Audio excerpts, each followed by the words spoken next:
Hello everyone, I hope आप लोग अच्छे से होंगे और परीक्षाओं की तैयारी अच्छे से कर रहे होंगे। आज हम बात करने वाले हैं, जो मॉर्गेनथाउ का 6 प्रिंसिपल है, उसको कंपेयर करेंगे टिकनर के जो 6 प्रिंसिपल्स हैं, है ना? इंटरनेशनल रिलेशन में अगर जब हम बात करते हैं थियरीज़ की, तो थियरीज़ में मॉर्गेनथाउ का 6 प्रिंसिपल हर आदमी को एक बार पढ़ना ही पड़ता है। साथ ही साथ इसका जो क्रिटिक है, फेमिनिस्ट क्रिटिक, उसी चीज़ को आगे बढ़ाया है टिकनर ने। टिकनर ने मॉर्गेनथाउ के जो 6 प्रिंसिपल हैं, उसको फेमिनिस्ट पर्सपेक्टिव में इंटरप्रेट करने का काम किया है। दैट इज़ व्हाई कि ये थोड़ा-सा इम्पोर्टेंट हो जाता है। अच्छा, थोड़ा आगे बढ़ने से पहले कुछ चीज़ें आपको बताना चाहूँगा। जो फेमिनिज़्म है, वो रियलिज़्म पर इस चीज़ के लिए क्रिटिसाइज़ करता है कि रियलिज़्म ने इंटरनेशनल रिलेशंस थियरी में वीमेन्स के रोल को हमेशा डोमिनेट करने की कोशिश की। वीमेन्स के रोल को उतना प्रॉपर तरीके से आइडेंटिफ़ाई नहीं किया गया, जितना उनका रोल होता है, ठीक है? इसी चीज़ को आगे बढ़ाया है टिकनर ने। जैसे जब हम मॉर्गेनथाउ की 6 प्रिंसिपल की बात करते हैं, तो मॉर्गेनथाउ क्या बोलता है? हर चीज़ के लिए मेन वर्ड यूज़ करता है, मैन वर्ड यूज़ करता है, जो कि कॉमन था उस टाइम पे। टिकनर इसी चीज़ को क्रिटिसाइज़ करती हैं कि जो मैन वर्ड है, वो वीमेन्स के डोमिनेशन को दिखाता है ना? जो वर्ड है मैन ना यूज़ करके, बल्कि कोई ऐसा वर्ड यूज़ होना चाहिए जो डोमिनेशन को ना दिखाए, है ना? जो इक्वल राइट्स दे वीमेन्स को भी। तो देखते हैं 6 प्रिंसिपल क्या हैं। तो पहला जो प्रिंसिपल है, उसमें मॉर्गेनथाउ कहता है, मॉर्गेनथाउ के हिसाब से जो फर्स्ट प्रिंसिपल है, वो है राजनीति ऐसे वस्तुनिष्ठ नियमों से संचालित होनी होती है, यानी ऐसे ऑब्जेक्टिव लॉज़ से संचालित होती है, जिनकी जड़ शक्ति लोलुप मानव प्रकृति में है। यानी जो रूट है, वो कहाँ है? ह्यूमन नेचर में है। और ह्यूमन नेचर कैसा है? ह्यूमन नेचर है पावर सीकिंग, जो हमेशा पावर को गेन करने की कोशिश करता रहता है। यानी जो राजनीति है, उसका रूट कहाँ है? उसका रूट है ह्यूमन नेचर में। ह्यूमन नेचर कैसा है? ह्यूमन नेचर है पावर सीकिंग, हमेशा पावर गेन करने की कोशिश करता रहता है। ये है ह्यूमन नेचर। जबकि टिकनर क्या कहती है? टिकनर कहती हैं कि ज्ञान और मानव प्रकृति के दावे सामाजिक व लैंगिक रूप से निर्मित है। यानी जो नॉलेज और ह्यूमन बिहेवियर या ह्यूमन नेचर की बात की जा रही है, ये कैसे हैं? ये एक्चुअली सामाजिक और लैंगिक रूप से बनाए गए हैं, ठीक है? तथाकथित वस्तुनिष्ठता पुरुष केंद्रित और आंशिक है। जो अभी मॉर्गेनथाउ वस्तुनिष्ठता की बात कर रहा था, ऑब्जेक्टिविटी की बात कर रहा था, इसी ऑब्जेक्टिविटी पर ही टिकनर क्वेश्चन मार्क लगा देती हैं और कहती हैं कि ये जो ऑब्जेक्टिविटी जिस ऑब्जेक्टिविटी की बात तुम कर रहे हो, ये ऑब्जेक्टिविटी ही एक्चुअली आंशिक है। ये कहीं न कहीं पुरुष केंद्रित है, और पुरुष केंद्रित है तो आंशिक है, क्योंकि इसमें क्या है, महिलाओं को उनका दर्जा नहीं दिया गया। क्योंकि इस तरह की राजनीति में महिलाओं को उनका प्रॉपर प्लेस नहीं दिया गया। दूसरा जो प्रिंसिपल है, वो ये कहता है कि interest defined in terms of power is a key analytical category. States pursue national interest as a power. यानी राजनीतिक विश्लेषण की कुंजी क्या है? तो राष्ट्रीय हित इक्वल टू शक्ति। यानी जो राष्ट्रीय हित है वही शक्ति है, और जो शक्ति है वही राष्ट्रीय हित है। राज्य शक्ति के रूप में हित साधते हैं। अब देखिए, सपोज करिए एक राज्य है, वो हमेशा अपने नेशनल इंटरेस्ट को अचीव करने की कोशिश करेगा, राष्ट्रीय हित को अचीव करने की कोशिश करेगा। और राष्ट्रीय हित कैसे अचीव होगा? जब वो ज़्यादा से ज़्यादा पावरफुल होता जाएगा। पावरफुल होगा तो नेशनल इंटरेस्ट अचीव होगा, और नेशनल इंटरेस्ट अचीव होगा तो ऑटोमेटिक पावरफुल होगा। यानी दोनों एक दूसरे के कॉम्प्लीमेंट्री हैं। इसी सेंस में यहाँ पर राष्ट्रीय हित को शक्ति के बराबर माना गया है। यानी जो राष्ट्रीय हित है वही शक्ति है। राष्ट्रीय हित बढ़ेगी, शक्ति बढ़ेगी, शक्ति बढ़ेगी तो राष्ट्रीय हित बढ़ेगा। इसको क्रिटिसाइज़ करते हुए जो टिकनर हैं, वो कहती हैं, हित और शक्ति के कई अर्थ होते हैं।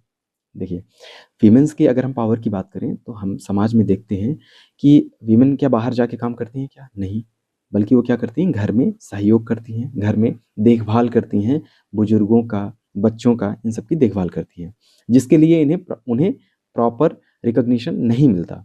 उसी चीज़ को हाइलाइट करते हुए एन टिग्नर कहती हैं कि हित और शक्ति के कई अर्थ हैं। यानी जो नेशनल इंटरेस्ट है, उसके कई अर्थ हो सकते हैं। आपके लिए नेशनल इंटरेस्ट क्या है या हित क्या है?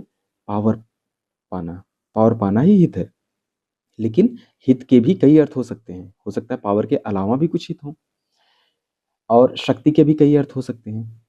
इसमें देखभाल, सहयोग और सामूहिक सशक्तिकरण के रूप में भी शक्ति शामिल की जा सकती है। यानी अगर आपके पास शक्ति है तो आप अपने घर के बच्चों की, अपने घर के बुजुर्गों की देखभाल कर पा रहे हो, तो वो भी तो शक्ति की डेफिनेशन है। जबकि मॉर्गेनथाउ क्या कहता है? मॉर्गेनथाउ इस रूप में शक्ति की परिभाषा को स्वीकार नहीं करता। ठीक है? तो वही बात यहाँ कही जा रही है, हित और शक्ति के कई अर्थ हैं। देखभाल, सहयोग और सामूहिक सशक्तिकरण भी शक्ति के रूप हैं। ये केवल प्रभुत्व नहीं है। ठीक है? शक्ति केवल प्रभुत्व जमाने का एक माध्यम नहीं है, बल्कि सहयोग और देखभाल भी शक्ति का एक माध्यम हो सकता है ना? शक्ति का एक भाग हो सकता है। जबकि मर्गेंथाउ शक्ति को सिर्फ और सिर्फ प्रभुत्व के रूप में देखता है ना? राष्ट्रीय हित के रूप में देखता है। तीसरा जो प्रिंसिपल है उसके हिसाब से हित को शक्ति के रूप में समझना सार्वभौमिक सिद्धांत है, भले उसका स्वरूप और संदर्भ समय से बदलता रहे। मर्गेंथाउ कहता है कि शक्ति हमेशा जो सार्वभौमिक शक्ति जो है वो हित को ही डिफाइन करने का एक सार्वभौमिक सिद्धांत है। समय और परिस्थितियों के हिसाब से उसका स्वरूप बदलता रहेगा, लेकिन हित को प्राप्त करने का एकमात्र माध्यम क्या है? शक्ति है। जबकि टिकनर क्या कहती हैं? हित और शक्ति की परिभाषाएं लैंगिक हैं। सार्वभौमिकता का दावा पुरुष अनुभव को सामान्य मान लेता है। यानी मार्गेंथाउ की जो डेफिनेशन है शक्ति की, वो लैंगिक रूप से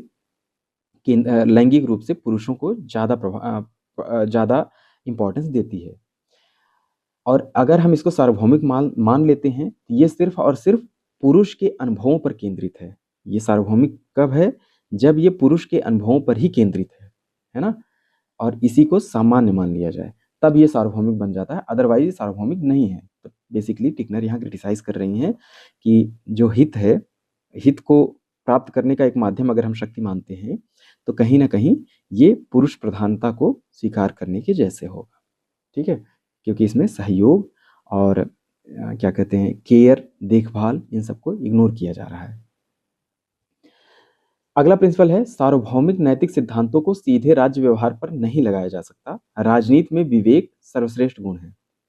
मर्गेंथाउ का मानना है कि जो सार्वभौमिक या यूनिवर्सल प्रिंसिपल्स हैं, यूनिवर्सल मोरल प्रिंसिपल हैं, उनको राज्य के ऊपर अप्लाई नहीं किया जा सकता। राज्य का अपना प्रिंसिपल होगा। अच्छा, ये जब मर्गेंथाउ इस तरह की डेफिनेशन दे रहा है तो ये कहीं ना कहीं मैकियावली के नज़दीक पहुंच जाता है। मैकियावली क्या कहता है? मैकियावली कहता है कि राज्य के लिए जो नैतिकता है, वो सामान्य नैतिकता से अलग होता है।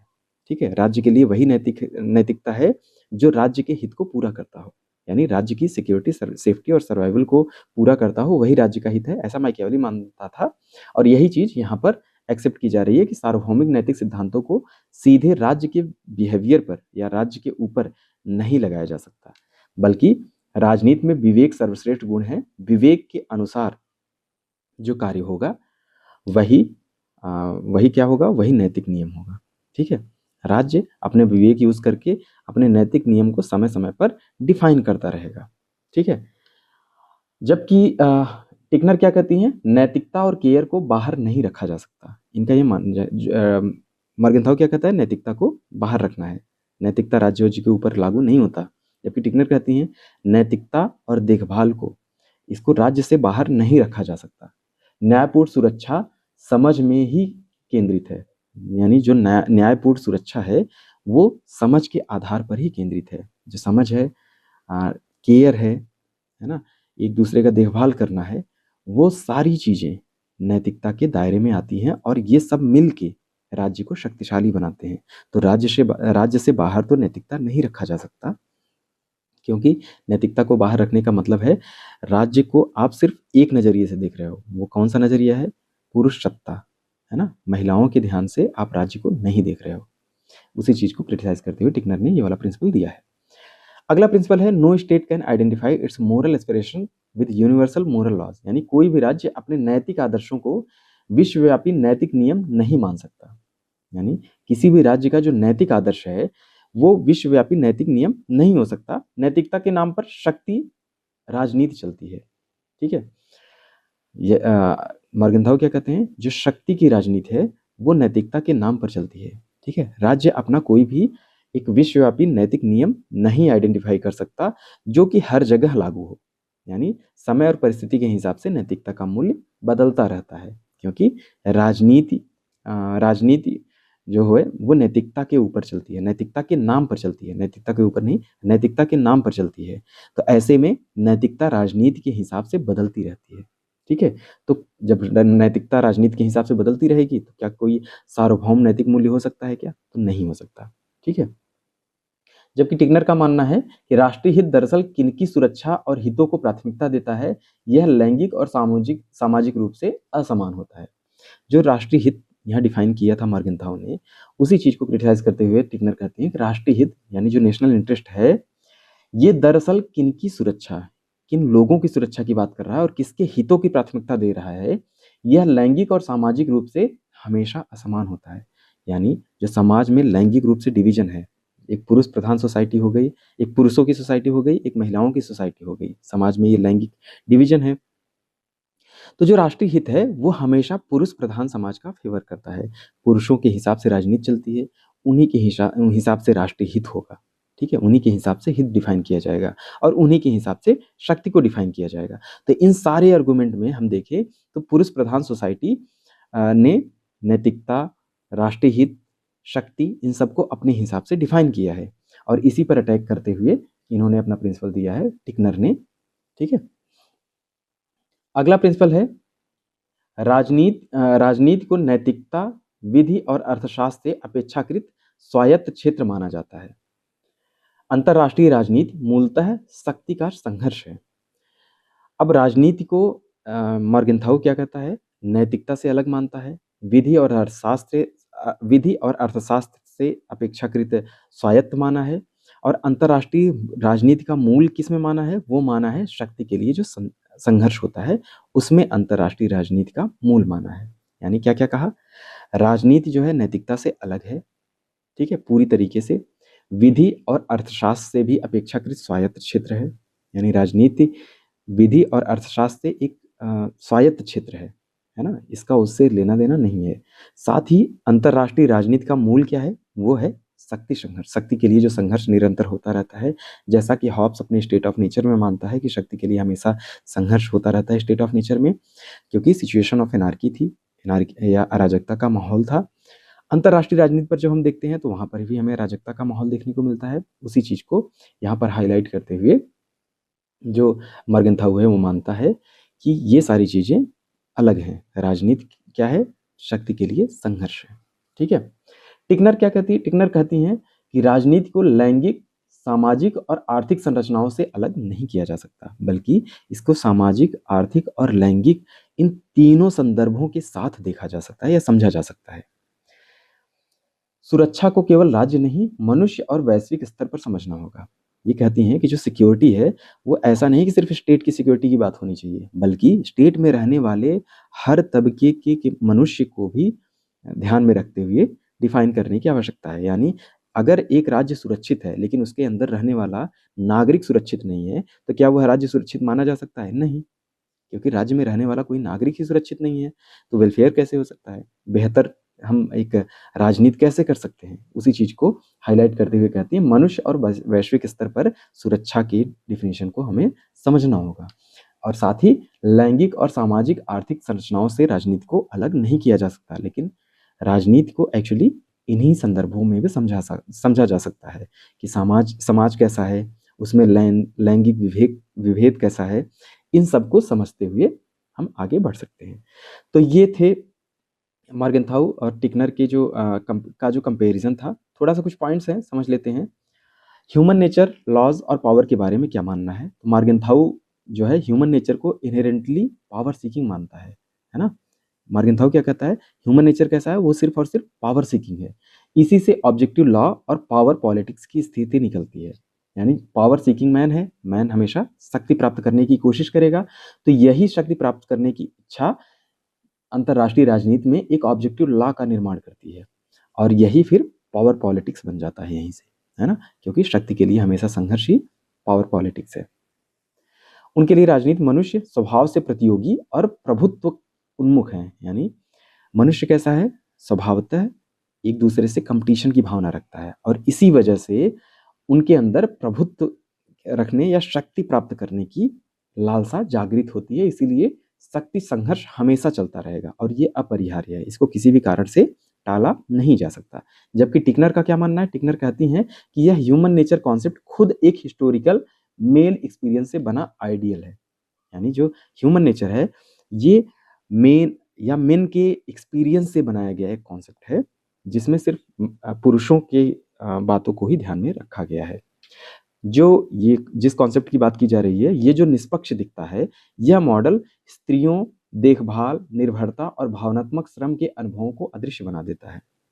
जो टेक्निकली देखने में मार्गेंथाउ ये हमेशा प्रोजेक्ट करता है ना, कि ये एक निष्पक्ष कॉन्सेप्ट है। टिकनर इसी चीज़ को पर प्रहार करती हैं, इसी चीज़ पर प्रहार करते हुए कहती हैं कि कहने को भले ये देखने में निष्पक्ष लगता है, पर ये एक्चुअली निष्पक्ष नहीं है। ये लैंगिक असमानता को बढ़ावा देता है। अगला, अगर इंटरेस्ट, मोरालिटी और प्रूडेंस के हिसाब से देखें तो मार्गेंथाउ के लिए national interest defined as a power analytical tool. यानी मार्गेंथाउ क्या होता है? नेशनल इंटरेस्ट को पावर के टूल के रूप में डिफाइन करता है। मोरल लैंग्वेज अक्सर अक्सर जो है हित छुपाने का माध्यम है। यानी मोरालिटी की बात वहाँ की जाती है जहाँ अपने हित को दिखाना नहीं है। मतलब ये दिखाना है कि हाँ, हम तो समाज का कल्याण कर रहे हैं, लेकिन हम अपना हित साध रहे होंगे, है ना? तो अपने हित को साधने के लिए जो हम समाज कल्याण का दिखावा करते हैं, वो दिखावा जिस भाषा के रूप में करते हैं, वही एक्चुअली नैतिक भाषा है।